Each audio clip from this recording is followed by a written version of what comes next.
होता तेव्हा काय करत होता, किती रुपये कमवत होता. परंतु वैभव सूर्यवंशीने 13व्या वर्षी आयपीएल मध्ये इतिहास रचला आहे. 13व्या वर्षी तो करोडपती झाला आहे हा वैभव सूर्यवंशी, जो 13व्या वर्षी आयपीएल मध्ये 1,10,00,000 रुपये घेऊन गेला. आपण 13व्या वर्षी गोट्या खेळत असा तर कोण आहे हेच आपण या व्हिडिओमध्ये पाहणार आहोत. तर मित्रांनो, स्वागत आहे तुमचं आमच्या क्रिकेट मराठी या युट्यूब चॅनलवरती. या चॅनलवर आपण क्रिकेटच्या मराठीतून घडामोडी पाहत असतो. तर आपण चॅनलवरती नवीन असाल तर आमचा युट्यूब चॅनल सबस्क्राईब करा आणि सपोर्ट करा आपल्या मराठी भावाला. मराठी माणसाला एक मराठी माणूस सपोर्ट करू शकतो, तर चॅनलला सबस्क्राईब करा.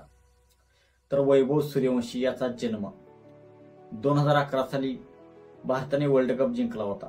त्याच्या ठीक 15 दिवसानंतर म्हणजे 27 मार्च 2011 या दिवशी झाला होता. तर तो बिहार जिल्ह्याचा आहे वैभव सूर्यवंशी. त्याने रणजीमध्येही डेब्यू केलेला आहे.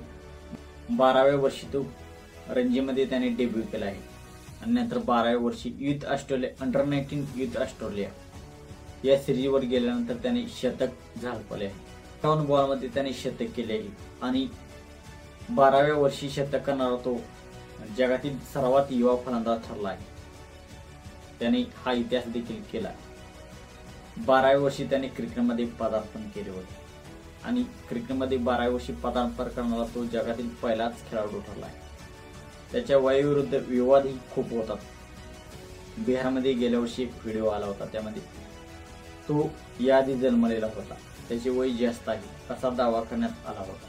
तो वैभव सूर्यवंशीला राजस्थान रॉयल्सने 1,10,00,000 रुपयामध्ये खरेदी केली आहे. तर वैभव सूर्यवंशी आयपीएलच्या इतिहासात त्याने पराक्रम केलेला आहे. तो सर्वात यंगेस्ट प्लेअर म्हणून तो आयपीएलच्या इतिहासात खेळेल.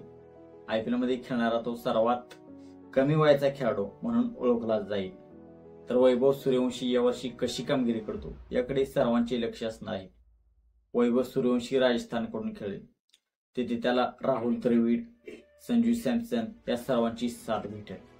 राहुल द्रविड यंग प्लेयर्सला टॅलेंटेड प्लेयर्स करून सोडतो, तर त्याला यावर्षी चांगला प्लेअर करेल का? आपणास काय वाटते आपण कमेंट सेक्शन मध्ये सांगा. आणि आपणास व्हिडिओ आवडला असेल तर व्हिडिओला लाईक आणि आमच्या चॅनलवरती आपण नवीन असाल तर आमचा युट्यूब चॅनल सबस्क्राईब करा.